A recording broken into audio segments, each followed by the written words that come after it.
저녁 산책을 나갔다가 그 식당 앞을 지나갔습니다. 익숙한 웃음소리가 들렸어요. 창문으로 고개를 돌렸습니다.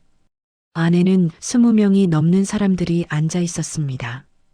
돌상 앞에 제 손주가 앉아 있었어요. 돌잔치였습니다. 며느리가 웃으며 사진을 찍고 있었고 친정 식구들이 박수를 치고 있었습니다. 오늘 아침 며느리는 저한테 말했었어요. 코로나 조심하셔야 하니까 집에 계시라고.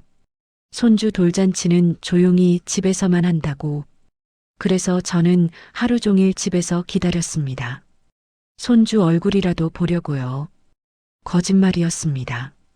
돌잔치는 식당에서 성대하게 하고 있었어요. 20명이 넘는 손님들과 함께요. 다만 저만 빼고요.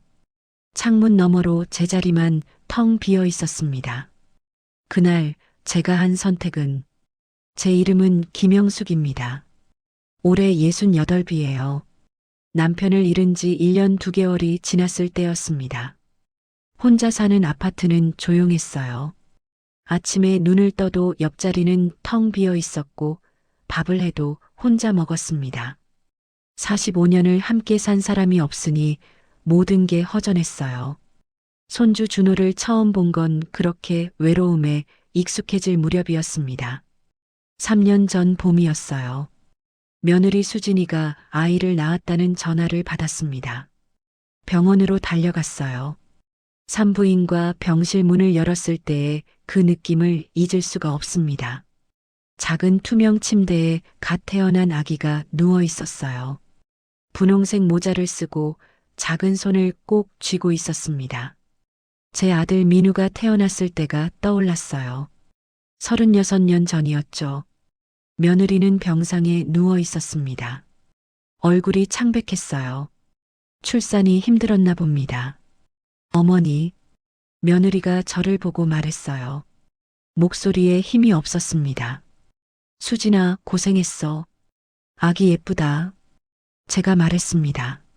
며느리가 힘없이 웃었어요.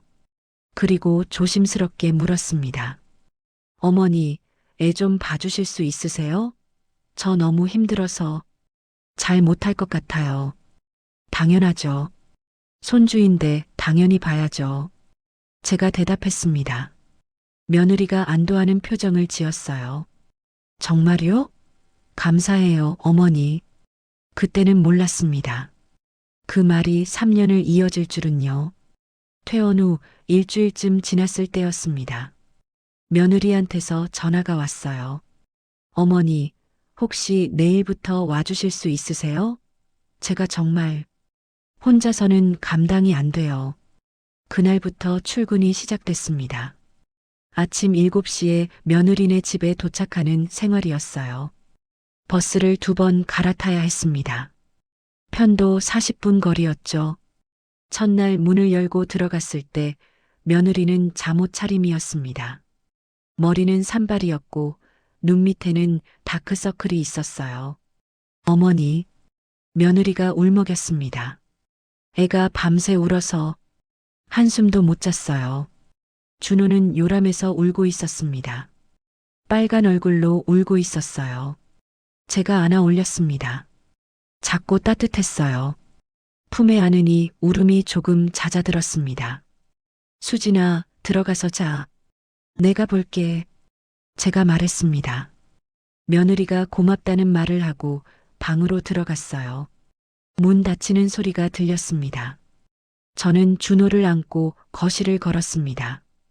천천히 흔들어주며 자장가를 불렀어요. 남편이 살아있을 때 우리 아들한테 불러주던 노래였습니다.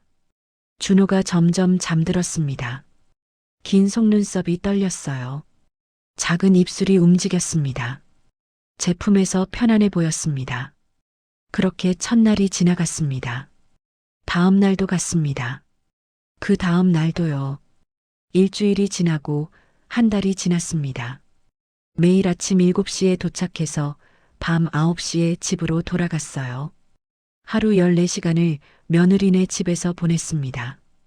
기저귀를 갈았습니다. 하루에 10번도 넘게 갈았어요. 분유를 탔습니다. 3시간마다 먹였습니다. 트림을 시켰고 목욕을 시켰고 재웠습니다. 밤에 깨서 울면 안아주고 달랬어요. 며느리는 대부분 방에서 쉬었습니다. 가끔 나와서 준호를 보기는 했지만 주로 제가 돌봤어요. 며느리는 피곤해 보였습니다. 출산 후유증이 심한 것 같았어요. 2달쯤 지났을 때 며느리가 말했습니다. 어머니 덕분에 제가 살았어요. 정말 감사해요. 어머니 아니었으면 어떻게 했을지 몰라요. 그 말이 좋았습니다. 손주도 예뻤고요. 준호가 제 얼굴을 보고 웃기 시작했어요. 아침에 제가 도착하면 손을 흔들었습니다. 제 목소리를 알아들었어요. 100일이 지났습니다. 100일 사진을 찍었어요. 한복을 입힌 준호가 귀여웠습니다. 며느리네 집 거실에서 사진을 찍었어요. 제가 준호를 안고 며느리 부부가 옆에 섰습니다. 사진사가 말했어요. 할머니, 손주 많이 사랑하시나 봐요. 얼굴이 환하세요. 그랬습니다. 저는 준호를 사랑했어요. 남편을 잃고 외로웠던 제게 준호는 희망이었습니다. 아침에 일어나면 준호를 보러 가야겠다는 생각이 들었어요. 사는 이유가 생긴 것 같았습니다. 돌이 지났습니다. 준호가 걷기 시작했어요. 처음 걸음을 뗀 날을 잊을 수가 없습니다. 거실에서 준호가 소파를 잡고 서 있었어요. 흔들흔들하더니 손을 놓았습니다. 1발, 2발, 3발. 제 쪽으로 걸어왔어요. 준호야, 잘했어. 제가 소리쳤습니다. 준호를 안아 올렸어요. 준호가 깔깔 웃었습니다. 제 볼에 뽀뽀를 했어요. 그때 며느리는 집에 없었습니다. 친구를 만나러 나갔다고 했어요. 저녁에 돌아와서 제가 동영상을 보여줬습니다. 핸드폰으로 찍어뒀거든요. 며느리가 아쉬워했습니다. 아, 내가 못 봤네. 하지만 금방 웃으며 말했어요. 어머니가 봐주셔서 다행이에요. 그 말이 이상했습니다.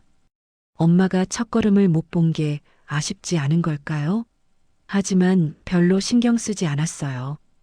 요즘 젊은 엄마들은 다 그런가 보다 했습니다. 1년이 더 지났습니다. 준호가 2돌이 됐어요. 말을 하기 시작했습니다. 할머니, 준호가 처음으로 저를 불렀습니다. 가슴이 뭉클했어요. 제 이름을 부르는 손주의 목소리. 그보다 더 좋은 게 있을까요? 준호는 제게 익숙했습니다. 아침에 제가 오면 달려와서 안겼어요. 엄마보다 저를 먼저 찾았습니다. 밤에 제가 가려고 하면 울었어요. 할머니 가지 마. 준호도 갈래? 며느리가 웃으며 말했습니다. 준호가 어머니를 진짜 엄마인 줄 아나 봐요. 그 말에 기분이 묘했습니다. 좋기도 하고 슬프기도 했어요. 준호한테는 제가 엄마 같았겠죠.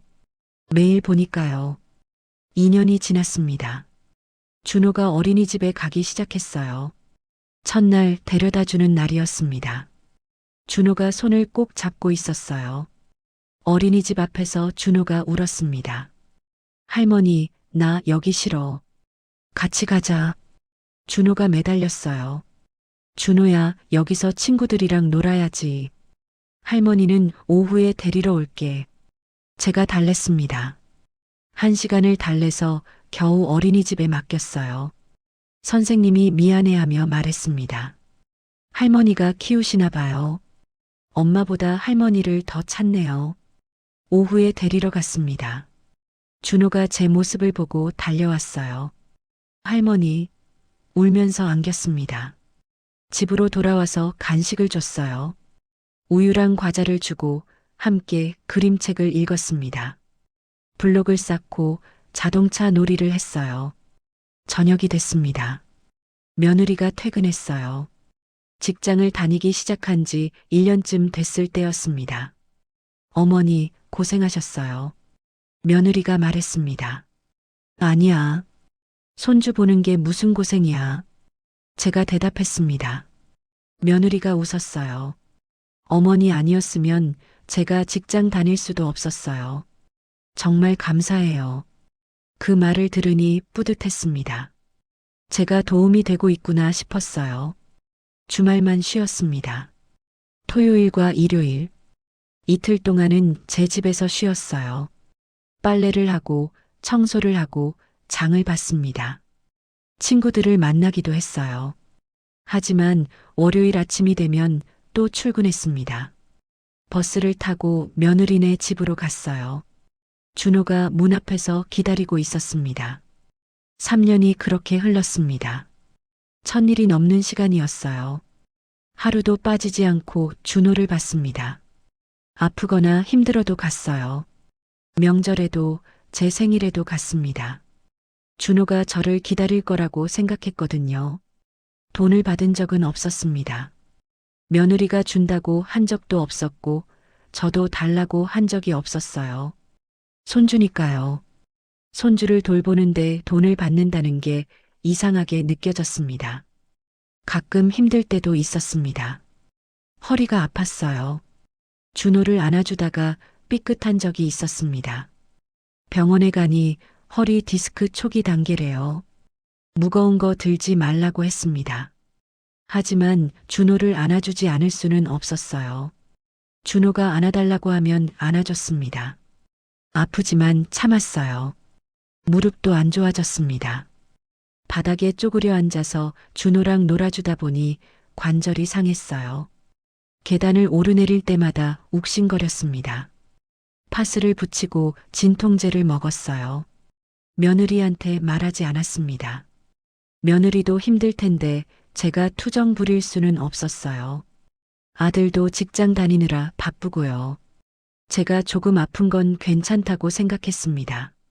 준호가 새 돌이 다가왔습니다. 벌써 3살이에요. 3년이 이렇게 빨리 지나갔나 싶었습니다. 준호는 이제 말을 잘했어요. 문장으로 이야기했습니다. 할머니, 나 오늘 어린이집에서 그림 그렸어. 준호가 말했어요. 그래, 뭐 그렸는데? 제가 물었습니다. 할머니 그렸어. 준호가 웃으며 그림을 보여줬어요. 크레파스로 그린 그림이었습니다. 큰 사람이 작은 사람 손을 잡고 있었어요. 이게 할머니야? 제가 물었습니다. 응, 이게 할머니고 이게 나야. 준호가 자랑스럽게 말했습니다. 가슴이 따뜻해졌어요. 준호가 저를 그렸습니다. 엄마도 아니고 아빠도 아니고 할머니를요. 며느리가 어느 날 말했습니다. 어머니, 준호 새 돌 잔치 제대로 하려고요. 그래, 좋은 생각이네. 제가 대답했습니다. 첫 돌 때는 코로나 때문에 제대로 못했잖아요. 이번엔 좀 크게 하고 싶어요. 며느리가 말했습니다. 준호한테 좋은 추억 만들어줘야지. 제가 웃으며 말했습니다. 며느리가 식당을 예약했다고 했습니다. 한정식집이래요. 손님은 20명 정도 부른다고 했어요. 많이 부르네요. 제가 말했습니다. 네, 친정 식구들이랑 친구들 좀 부르려고요. 며느리가 대답했어요. 우리 쪽 친척들은요? 제가 물었습니다. 시댁 쪽은 글쎄요. 며느리가 말끝을 흐렸어요. 코로나도 아직 완전히 끝난 건 아니잖아요. 그때는 이상하다고 생각하지 않았습니다. 요즘 젊은 사람들은 친정 위주로 하는 경우가 많다고 들었거든요. 돌잔치 날짜가 정해졌습니다. 11월 토요일 오후 6시. 저는 그날을 손꼽아 기다렸어요. 준호가 한복 입은 모습도 보고 싶었고 돌상 앞에 앉은 모습도 사진으로 찍고 싶었습니다. 백화점에 갔습니다. 아동 한복 매장에서 옷을 골랐어요. 연두색 저고리에 자주색 바지. 15만 원이 넘었지만 마음에 들어서 샀습니다. 선물도 준비했습니다. 금반지 1돈짜리를 샀어요. 요즘은 안 하는 추세지만 저는 해주고 싶었습니다. 손주 첫 돌 때 못 해줬던 게 마음에 걸렸거든요. 떡도 주문했습니다. 동네 떡집에서 오색 송편 100개를 주문했어요. 이웃들한테 나눠주려고요. 며느리한테 전화했습니다. 수진아, 나 준호 한복 샀어. 돌잔치 날 입혀도 되지? 며느리가 잠시 침묵했습니다. 목소리가 조심스러워졌어요. 어머니, 그게요. 뭐가 문제야? 제가 물었습니다. 어머니, 죄송한데요. 이번 돌잔치는 조용히 하려고 해요. 가족들만 집에서요. 그 말을 듣는 순간 가슴이 철렁했습니다. 며느리의 말이 이어졌습니다. 코로나 때문에 걱정되기도 하고 어머니 연세도 있으시잖아요. 혹시 식당에서 코로나 걸리시면 큰일이고요. 저는 한동안 말을 잇지 못했습니다. 그럼 나는 어떻게 하는데? 겨우 입을 열었습니다. 집에서 쉬세요. 저희가 사진 많이 찍어서 보내드릴게요. 어머니 건강이 제일 중요하잖아요. 며느리의 목소리는 다정했습니다. 하지만 내용은 분명했어요. 오지 말라는 거였습니다. 3년을 매일 준호를 봤습니다. 1000일이 넘게요. 아침 7시부터 밤 9시까지 하루 14시간씩 주말 빼고 매일이요. 아프면 병원 데려갔습니다. 밤에 열이 나면 밤새 간호했어요. 어린이집 가기 싫다고 울면 1시간씩 달래서 보냈습니다. 밥 안 먹는다고 떼쓰면 한 숟가락씩 먹이느라 2시간씩 걸렸어요. 그렇게 키운 손주의 돌잔치에 오지 말라고요? 수진아, 나는 제 목소리가 떨렸습니다. 어머니, 이해해 주세요. 어머니 건강 생각해서 그러는 거예요. 며느리가 말을 끊었습니다. 어머니, 전화 와서 바빠요. 나중에 다시 전화 드릴게요. 그리고 전화가 끊겼습니다. 핸드폰을 손에 든 채 한참을 앉아 있었습니다. 건강 때문이라고 했지만 진짜 이유는 알 것 같았어요. 저를 부르기 싫은 거였습니다. 시어머니가 있으면 불편하니까요. 친정 식구들끼리 편하게 하고 싶은 거였습니다. 눈물이 났습니다. 억울했어요. 화도 났습니다. 하지만 어쩔 수 없었어요. 며느리가 싫다는데 어떻게 가겠어요. 며칠이 지났습니다. 아들한테 전화했어요. 민우야, 준호 돌잔치 말인데. 아, 그거요. 어머니, 수진이가 말씀드렸죠? 이번엔 조용히 하기로 했어요.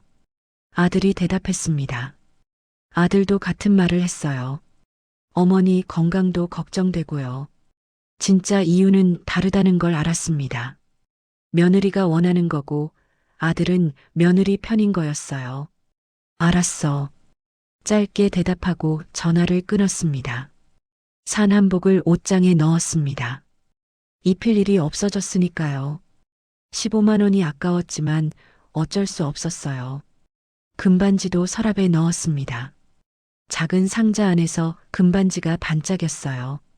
준호한테 줄 수 없게 됐습니다. 떡은 이미 주문했으니 받았어요.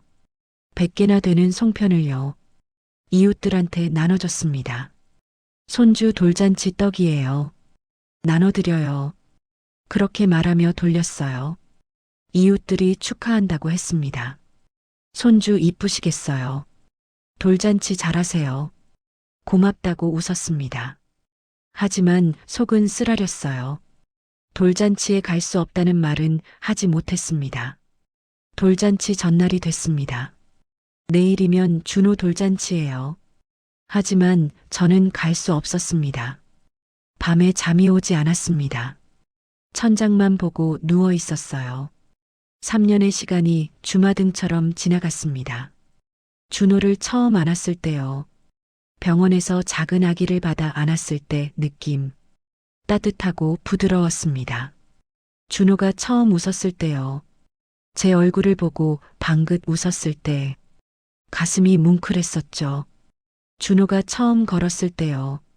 비틀비틀 제 쪽으로 걸어왔을 때 얼마나 기뻤는지 몰라요. 준호가 처음 할머니라고 불렀을 때요. 그 목소리가 아직도 귓가에 생생합니다. 모두 제가 옆에 있었던 순간들이었습니다. 엄마가 아니라 제가요. 하지만 돌잔치에는 없을 거예요. 제자리는 없었습니다. 눈물이 베개를 적셨습니다. 토요일 아침이 밝았습니다. 눈을 떴을 때 시계는 6시를 가리키고 있었습니다. 평소 습관대로 일찍 깬 거예요. 일어나야 하나 싶었지만 이유가 없었습니다. 오늘은 갈 곳이 없었어요. 1시간을 침대에 누워 있었습니다. 그러다 겨우 일어났어요. 세수를 했습니다. 거울을 보니 얼굴이 푸석했어요. 잠을 설쳐서요. 부엌에 갔습니다. 냉장고를 열었어요. 식빵이 있었습니다. 한 조각 꺼내서 우유 한 잔과 함께 먹었어요. 입맛이 없었지만 억지로 먹었습니다. 거실 소파에 앉았습니다. 텔레비전을 켰어요. 주말 아침 프로그램이 나왔습니다. 개그맨들이 웃기는 걸 하고 있었어요. 하지만 하나도 웃기지 않았습니다. 시계를 봤습니다. 9시였어요. 평소 같으면 지금쯤 며느리네 집에 도착했을 시간입니다. 준호가 문 앞에서 기다리고 있었을 거예요. 할머니 하고 안기러 달려왔을 거고요. 하지만 오늘은 그럴 수 없었습니다. 10시가 됐습니다. 지금쯤 준비하고 있겠구나 싶었어요. 준호한테 옷 입히고 머리 빗기고 제가 했어야 할 일인데 며느리가 하고 있겠죠. 점심시간이 됐습니다. 배가 고팠지만 먹고 싶지 않았어요. 부엌에 가서 물만 한 잔 마셨습니다. 오후가 됐습니다. 방으로 갔습니다. 옷장을 열었어요. 한복이 걸려 있었습니다. 제 한복요. 작년 추석 때 입으려고 산 거였어요. 오늘 돌잔치 가면 이거 입으려고 했었습니다. 시어머니로서 격식 차려서요. 이제 입을 일이 없어졌습니다. 옷장을 닫았어요. 오후 2시쯤이었습니다. 핸드폰이 울렸어요. 노인정 친구 정숙이었습니다. 영수가 오늘 노인정 와? 정숙이가 물었어요. 아니, 오늘은 좀. 제가 말끝을 흐렸습니다. 왜? 무슨 일 있어? 목소리가 왜 그래? 정숙이는 40년을 알고 지낸 친구였습니다. 제 목소리만 들어도 뭔가 있다는 걸 알았어요. 정수가, 나, 말하다가 목이 메었습니다. 왜? 무슨 일이야? 말해봐. 준호 돌잔치가 오늘인데 나는 못 가게 됐어. 뭐? 왜? 손주 돌잔치를 왜 못 가? 며느리가 오지 말래. 코로나 조심하라고. 정수기가 한숨을 쉬었습니다. 아이고, 그게 무슨 3년을 내가 키웠는데. 그러게. 제 목소리가 떨렸어요. 영수가 너무 속상해하지 마. 며느리가 나중에 후회할 거야. 정수기가 위로했지만 별로 위안이 안 됐습니다. 후회한들 뭐가 달라지겠어요. 전화를 끊었습니다. 오후 3시가 됐습니다. 베란다로 나갔어요. 화분에 물을 줬습니다. 국화가 피어 있었어요. 가을이라 국화가 예뻤습니다. 하지만 마음에 안 들어왔어요. 오후 4시가 됐습니다. 다시 소파에 앉았습니다. 지금쯤 식당 가는 중이겠구나 싶었어요. 준호를 안고 차를 타고 있겠죠. 제가 같이 갔으면 준호 손 잡아줬을 텐데요. 차 안에서 준호가 심심해하지 않게 이야기 들려줬을 텐데요. 오후 5시가 됐습니다. 해가 기울기 시작했어요. 1시간 후면 돌잔치가 시작됩니다. 배가 고팠습니다. 하루 종일 제대로 안 먹어서요. 부엌에 가서 라면을 끓였어요. 혼자 먹는 라면이었습니다. 맛이 없었어요. 억지로 먹었습니다. 오후 5시 반이 됐습니다. 설거지를 했습니다. 천천히 했어요. 빨리 끝낼 이유가 없었거든요. 오후 6시가 됐습니다. 돌잔치가 시작됐을 거예요. 소파에 앉아 시계를 봤습니다. 지금 준호가 돌상 앞에 앉았을까요? 손님들이 박수를 치고 있을까요? 며느리가 웃으며 사진을 찍고 있을까요? 눈물이 났습니다. 보고 싶었어요. 준호가 보고 싶었습니다. 한복 입은 모습, 돌상 앞에 앉은 모습, 케이크 자르는 모습, 다 보고 싶었어요. 하지만 볼 수 없었습니다. 소리내서 울었습니다. 혼자 거실에서 울었어요. 3년이 허무했습니다. 1000일이 넘게 준호를 키웠는데 정작 중요한 날에는 없는 거예요. 한참을 울었습니다. 기운이 빠졌어요. 소파에 그대로 누워버렸습니다. 오후 6시 반이 됐습니다. 돌잔치 한창이겠구나 싶었어요. 음식 나오고 사람들 먹고 준호 돌아다니고 생각할수록 더 슬펐습니다. 침실로 갔습니다. 침대에 누웠어요. 이불을 뒤집어 쓰고 눈을 감았습니다. 자고 싶었습니다. 자면 이 하루가 빨리 지나갈 것 같았어요. 하지만 잠이 안 왔습니다. 눈을 감고 있어도 준호 얼굴이 떠올랐어요. 할머니 하고 웃던 얼굴, 제 손을 잡고 어린이집 가던 모습, 밥 먹다가 입에 묻히고 웃던 모습, 아프다고 제 품에 안기던 모습, 모두 제가 봤던 거예요. 3년 동안 매일 봤던 모습들이었습니다. 눈물이 또 났습니다. 이불 속에서 소리 없이 울었어요. 시간이 얼마나 지났을까요? 핸드폰 알람이 울렸습니다. 저녁 7시였어요. 일어나서 세수를 했습니다. 거울을 보니 눈이 퉁퉁 부어 있었어요. 하루 종일 울어서요. 거실로 나왔습니다. 창밖을 봤어요. 어두워지고 있었습니다. 11월이라 해가 일찍 졌어요. 집안이 답답했습니다. 하루 종일 집에만 있었더니 숨이 막히는 것 같았어요. 산책이라도 하고 싶었습니다. 외투를 입었습니다. 신발을 신고 현관문을 열었어요. 복도로 나갔습니다. 엘리베이터를 탔어요. 1층으로 내려가 밖으로 나갔습니다. 찬 공기가 얼굴을 때렸어요. 11월 저녁이라 쌀쌀했습니다. 천천히 걷기 시작했습니다. 아파트 단지를 나와 큰 길로 나갔습니다. 저녁 시간이라 사람들이 오가고 있었어요. 직장에서 퇴근한 사람들, 저녁 먹으러 나온 가족들, 산책하는 사람들, 모두 평범한 토요일 저녁을 보내고 있었습니다. 저만 혼자였습니다. 목적지는 없었어요. 그냥 걷고 싶었습니다. 집에만 있으면 계속 준호 생각이 날 것 같았거든요. 찬 공기가 얼굴을 스쳤습니다. 11월 저녁이라 쌀쌀했어요. 외투깃을 여미고 걸었습니다. 식당들이 환하게 불을 밝히고 있었어요. 창문 너머로 사람들이 식사하는 모습이 보였습니다. 가족들이 둘러앉아 웃고 있었어요.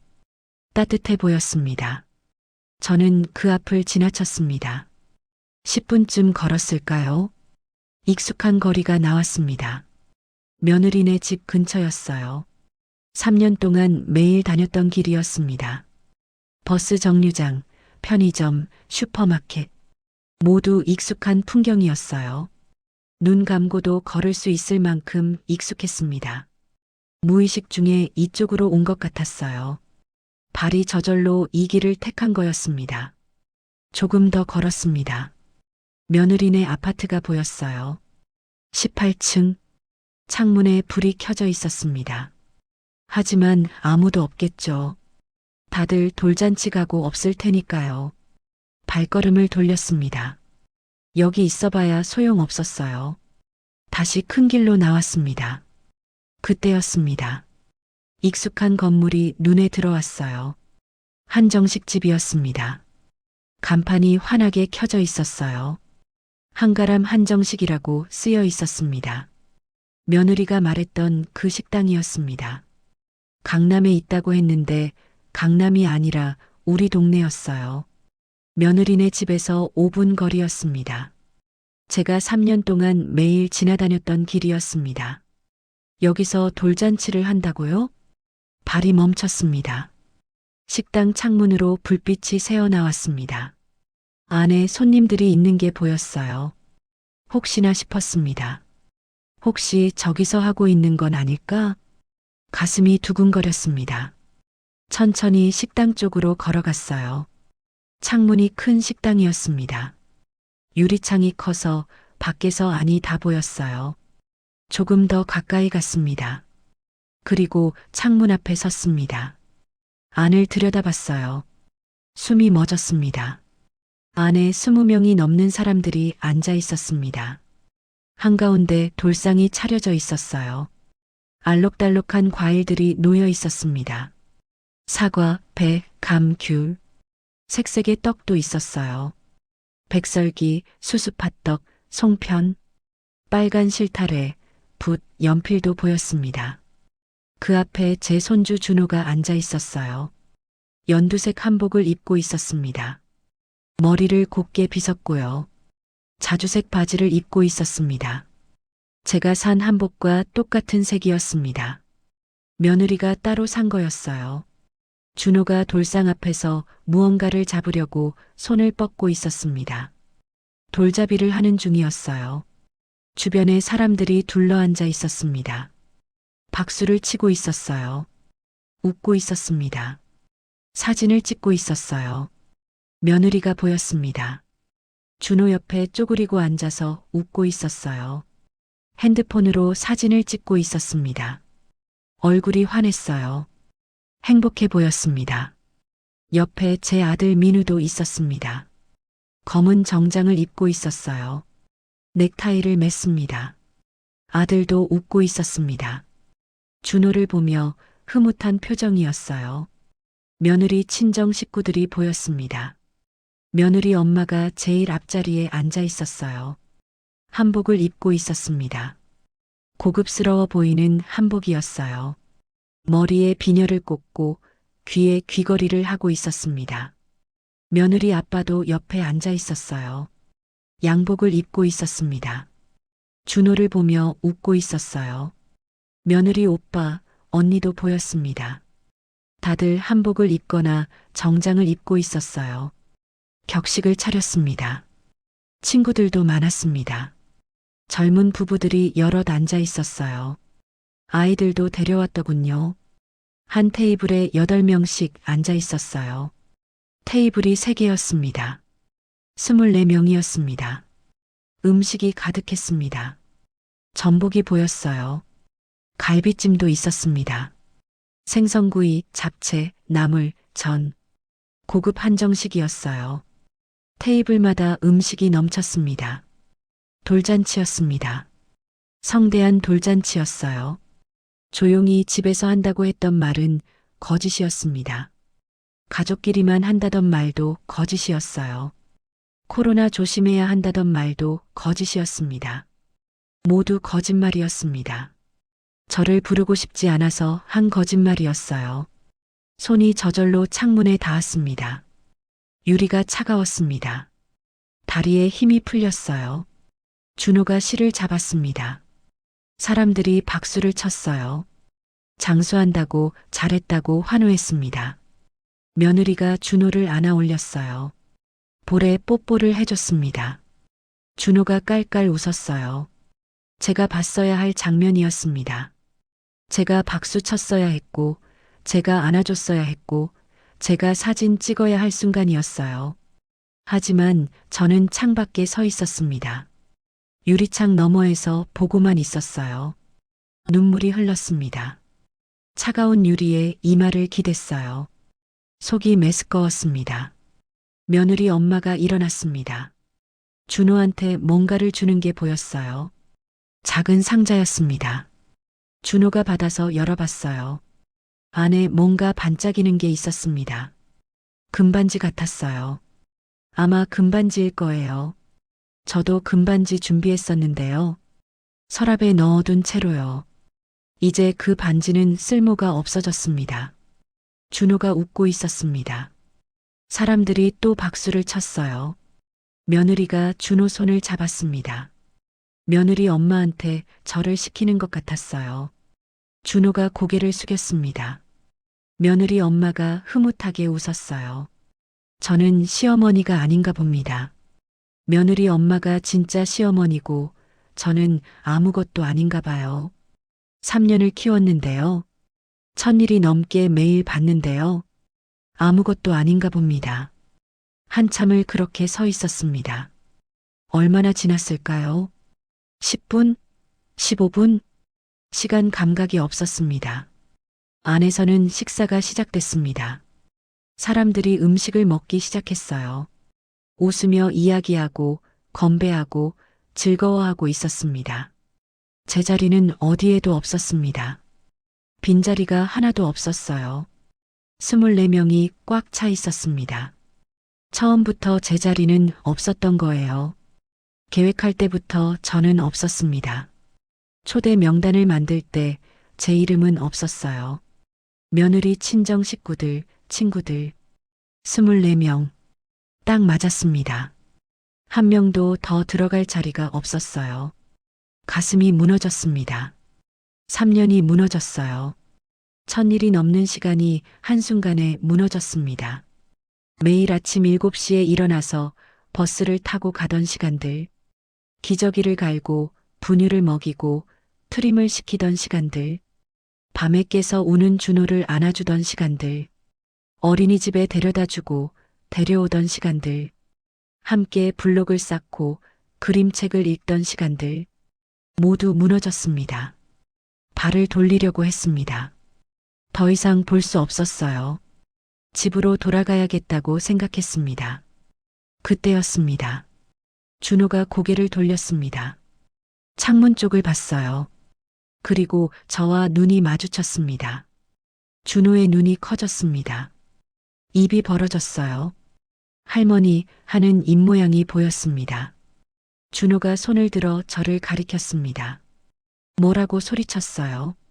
소리는 안 들렸지만 입모양으로 알 수 있었습니다.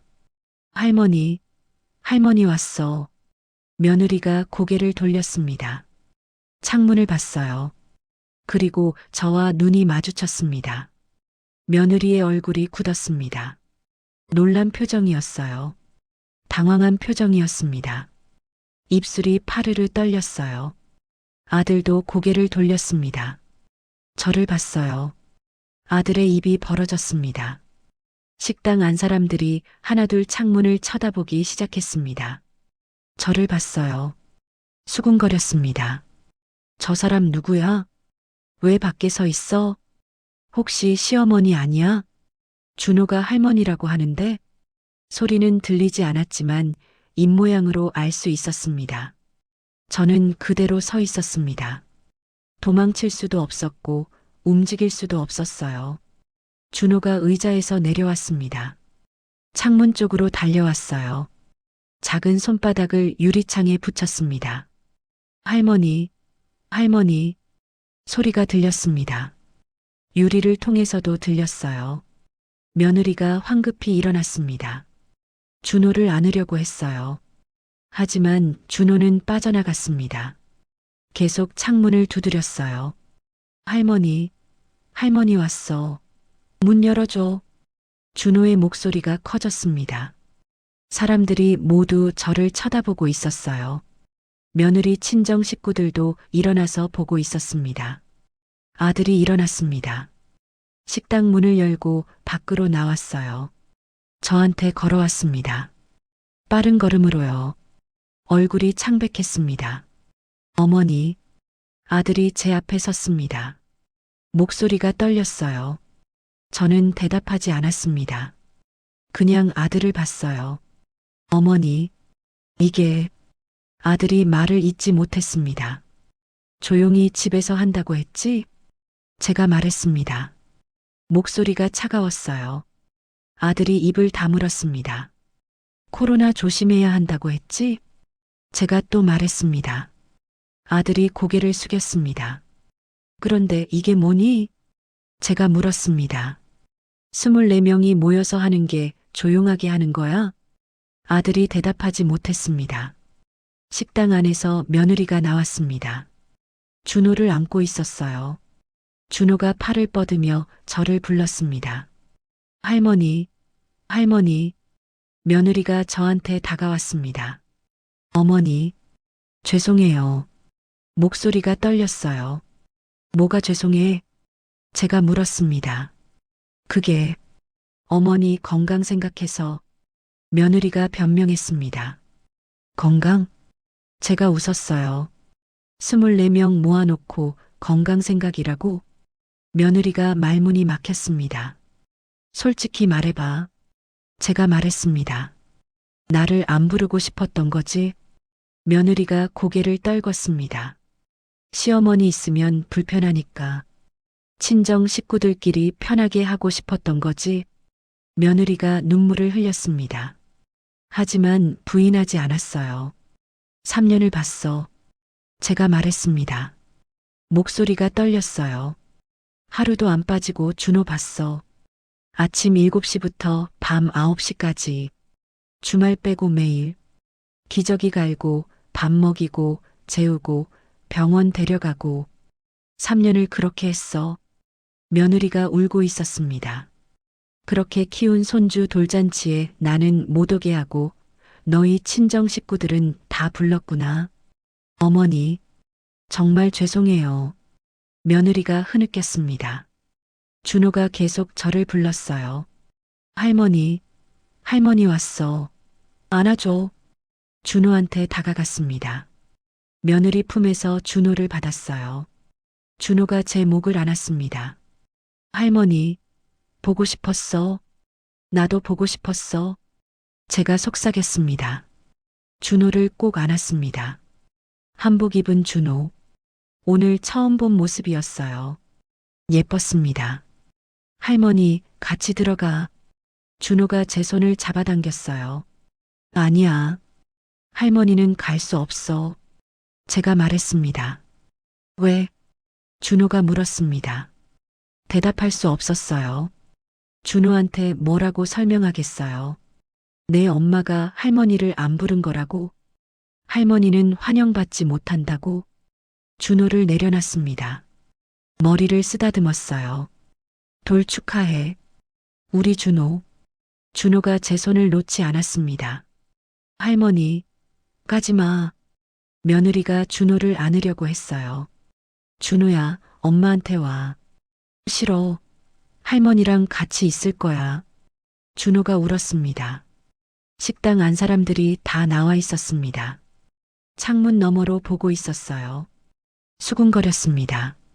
며느리 친정 식구들도 나와 있었습니다. 며느리 엄마가 다가왔습니다. 안 좋게 생각지 마세요. 수진이도 나름 고민이 많았을 거예요. 고민이요? 제가 며느리 엄마를 봤습니다. 무슨 고민이요? 그게 며느리 엄마가 말을 흐렸습니다. 시어머니를 안 부를 고민이었겠죠? 제가 말했습니다. 며느리 엄마가 난처한 표정을 지었습니다. 준호를 다시 안았어요. 마지막으로 한 번 더 안아주고 싶었습니다. 준호야, 할머니 이제 가야 해. 안 돼. 준호가 울며 매달렸습니다.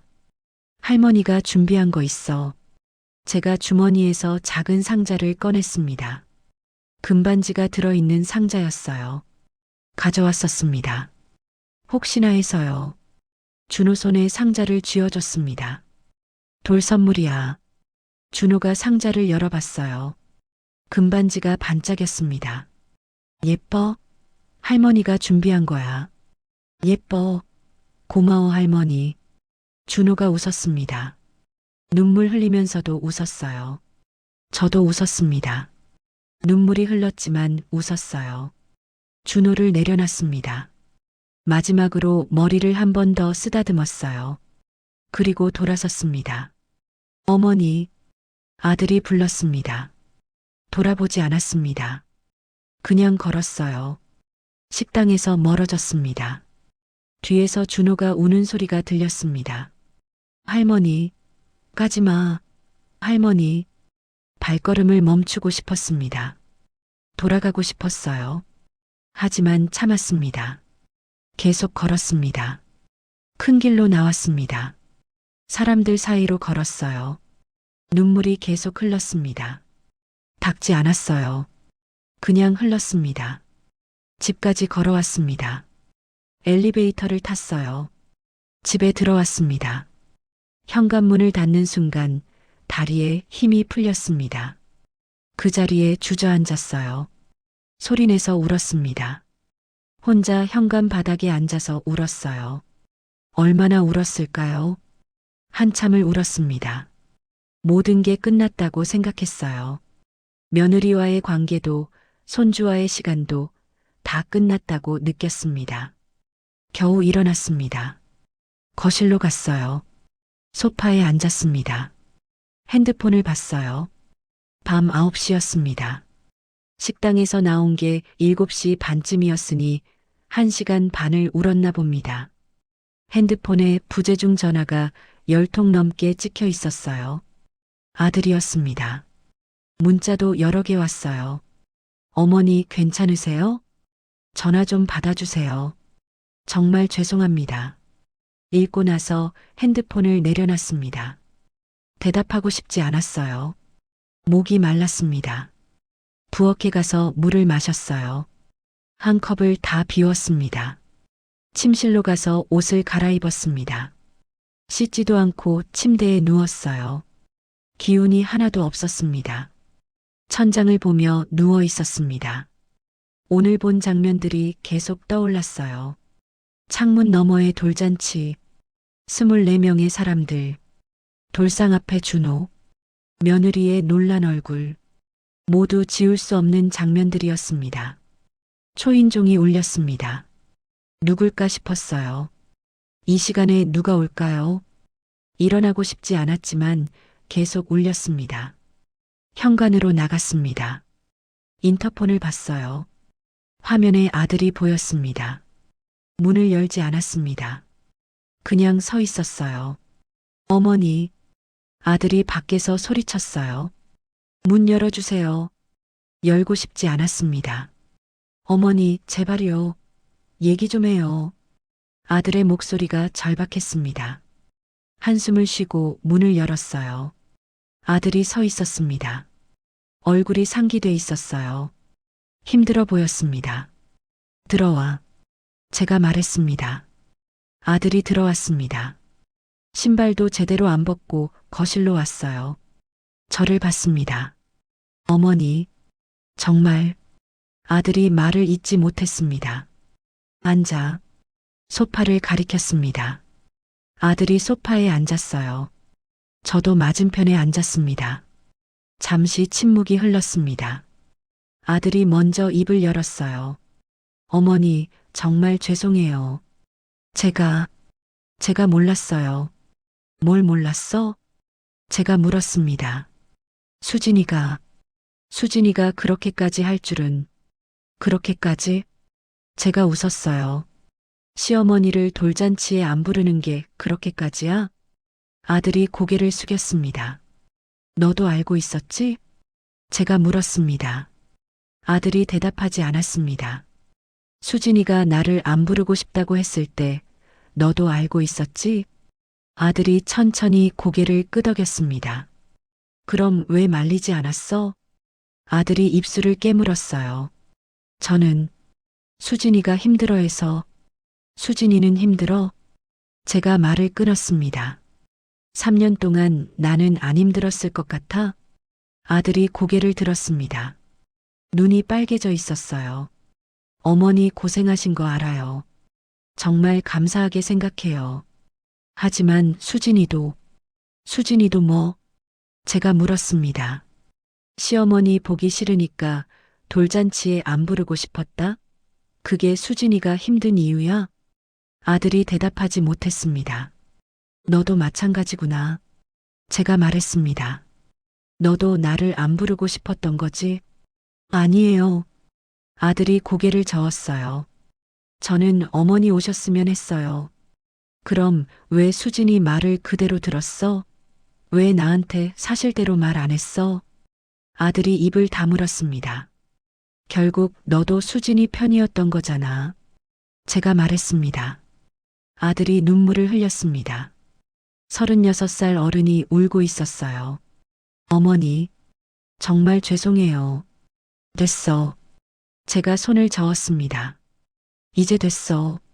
어머니, 나 이제 안 갈 거야. 제가 말했습니다. 네. 아들이 눈을 크게 떴어요. 준호 보러 안 갈 거야. 너희 집에도 안 갈 거고. 어머니, 그러지 마세요. 왜? 나한테 더 와달라고? 매일 와서 준호 돌보라고? 아들이 말을 못했습니다. 나도 이제 지쳤어. 제가 말했습니다. 3년 동안 매일 갔는데 결국 돌잔치에는 못 가잖아. 나한테 준호는 뭐야? 애 돌보는 사람? 무급 베이비시터? 아들의 얼굴이 창백해졌습니다. 수진이한테 전해. 이제 다른 사람 알아보라고. 나는 안 간다고. 어머니, 그리고 나가줘. 피곤해. 아들이 일어났습니다. 하지만 가지 않고 서 있었어요. 어머니, 수진이가 사과하고 싶대요. 내일 찾아뵙고 싶대요. 필요 없어. 제가 말했습니다. 어머니, 나가줘. 제발. 아들이 천천히 현관으로 걸어갔습니다. 신발을 신었어요. 문을 열기 전에 돌아봤습니다. 어머니, 다시 생각해 주세요. 제발이요. 대답하지 않았습니다. 아들이 한숨을 쉬고 나갔어요. 문이 닫혔습니다. 혼자 남았습니다. 다시 소파에 앉았어요. 텅 빈 거실이 조용했습니다. 그날 밤 잠이 오지 않았습니다. 새벽이 됐습니다. 창밖이 밝아오기 시작했어요. 일요일 아침이었습니다. 오전 10시쯤 초인종이 또 울렸습니다. 인터폰을 봤어요. 며느리였습니다. 준호를 안고 서 있었어요. 문을 열지 않았습니다. 어머니, 며느리가 소리쳤어요. 문 좀 열어주세요. 사과드리고 싶어요. 듣고 싶지 않았습니다. 인터폰을 껐어요. 초인종이 계속 울렸습니다. 10분 넘게 울렸어요. 하지만 열지 않았습니다. 1시간 후에 조용해졌습니다.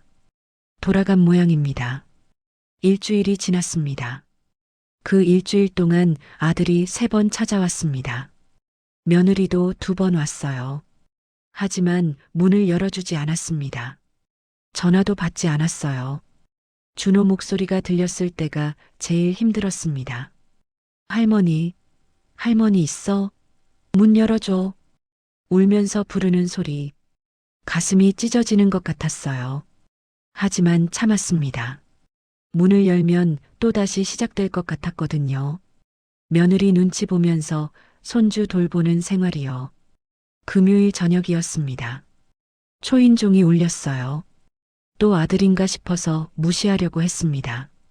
하지만 인터폰을 켜봤어요. 아들이 혼자 서 있었습니다. 얼굴이 심각해 보였어요. 어머니, 제발 문 열어주세요. 보여드릴 게 있어요. 목소리가 달랐습니다.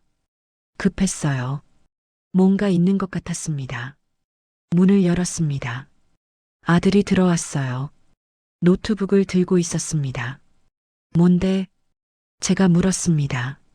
앉으세요. 아들이 말했습니다. 거실 소파에 앉았습니다. 아들이 노트북을 켰어요. 화면에 영상이 떴습니다. 이게 뭐야? 제가 물었습니다. 식당 CCTV예요. 아들이 대답했습니다. CCTV? 식당 사장님한테 부탁해서 받았어요. 그날 영상이요. 왜? 어머니가 보셔야 할 것 같아서요. 아들이 재생 버튼을 눌렀습니다. 화면에 식당 내부가 나왔어요. 그날 돌잔치 장면이었습니다. 하지만 제가 본 시간이 아니었어요. 더 이른 시간이었습니다. 오후 5시쯤인가 봐요. 손님들이 하나둘 도착하고 있었습니다. 며느리가 입구에서 맞이하고 있었어요. 며느리 친정 엄마가 왔습니다. 며느리가 안아주며 반겼어요. 친구들이 왔습니다.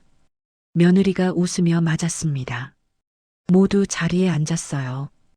음식이 나오기 시작했습니다. 그때 준호가 뭔가 물어보는 게 보였습니다.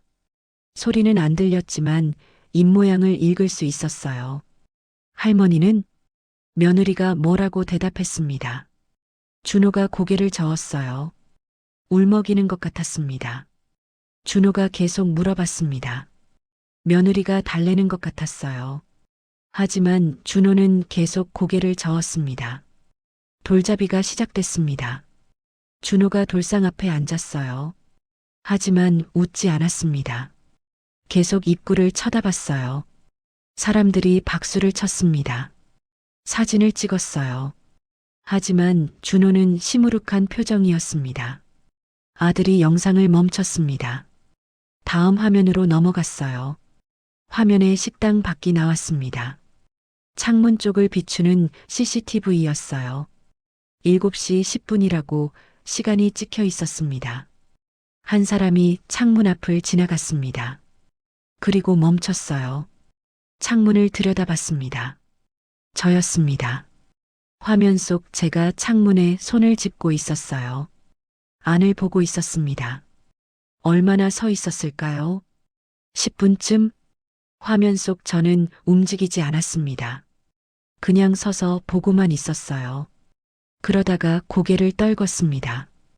어깨가 들썩였어요. 울고 있는 게 보였습니다. 화면 속 저는 한참을 그렇게 서서 울었습니다. 창밖에서 혼자요. 아들이 영상을 멈췄습니다. 저를 봤어요. 눈에 눈물이 가득했습니다.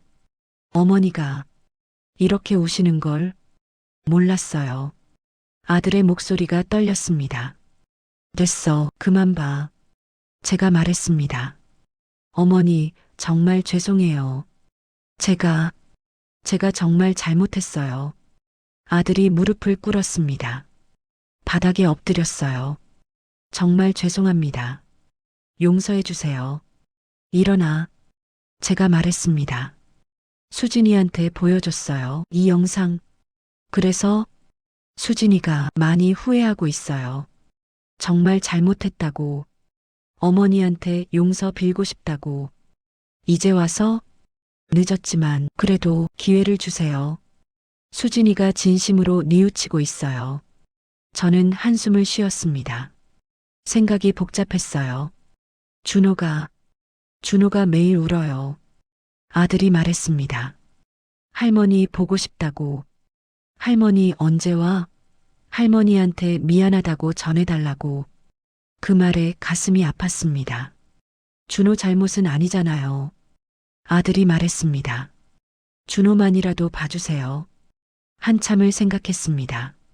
그리고 말했어요. 알았어. 정말요? 아들이 고개를 들었습니다. 하지만 조건이 있어. 뭐든지 하겠습니다. 나는 이제 준호를 안 돌봐. 가끔 할머니로서 보러 갈 뿐이야. 아들이 고개를 끄덕였습니다. 그리고 수진이가 진심으로 사과하면 받아들일게. 하지만 형식적인 사과면 다시는 안 만나. 알겠습니다. 그날 주말 며느리가 준호를 데리고 왔습니다. 문을 열었을 때 며느리가 바닥에 엎드렸어요. 정말 죄송합니다. 제가 너무 잘못했어요. 며느리가 울면서 사과했습니다. 10분 넘게 울었어요. 변명하지 않았습니다. 그냥 잘못했다고만 했어요. 진심이 느껴졌습니다. 일어나, 제가 말했습니다. 며느리가 고개를 들었어요. 얼굴이 퉁퉁 부어 있었습니다. 다시는 그러지 마, 제가 말했습니다. 네. 정말 죄송해요. 앞으로 잘할게요. 준호가 제품으로 뛰어왔습니다. 할머니, 보고 싶었어. 나도 보고 싶었어. 제가 준호를 안았습니다. 할머니, 미안해. 준호가 울먹였어요. 준호 잘못 아니야. 할머니가 사랑해. 그날 이후 관계가 조금씩 회복됐습니다. 저는 더 이상 매일 가지 않았어요. 일주일에 한두 번 손주 보러 놀러 가는 정도였습니다. 며느리는 다른 분을 고용했어요. 돈 주고 베이비시터를 쓰기 시작했습니다. 제가 가면 며느리가 잘 대해줬어요. 차도 내오고 과일도 깎아줬습니다. 예전과는 완전히 달랐어요. 준호는 여전히 저를 좋아했습니다. 제가 가면 할머니 하고 달려왔어요. 그게 좋았습니다. 지금은 1년이 지났습니다. 관계는 많이 나아졌어요. 며느리도 진심으로 뉘우친 것 같았습니다. 하지만 그날의 상처는 남아 있습니다. 창문 너머로 본 돌잔치, 제자리가 없던 그 장면, 평생 잊히지 않을 것 같아요. 그래도 괜찮습니다. 이제는 손주를 할머니로서 만날 수 있으니까요. 눈치 안 보고 환영받으면서 만날 수 있으니까요. 준호가 5살이 됐습니다. 어제 유치원에서 그림을 그려왔어요. 가족 그림이었습니다. 그림 한가운데 큰 사람이 그려져 있었어요. 준호가 말했습니다. 할머니야, 할머니가 제일 크게 그렸어. 그 말에 웃었습니다. 가슴이 따뜻해졌어요. 이제는 제가 가족 그림에 들어 있습니다. 가장 크게요. 그것만으로도 충분합니다. 여기는 마음극장입니다.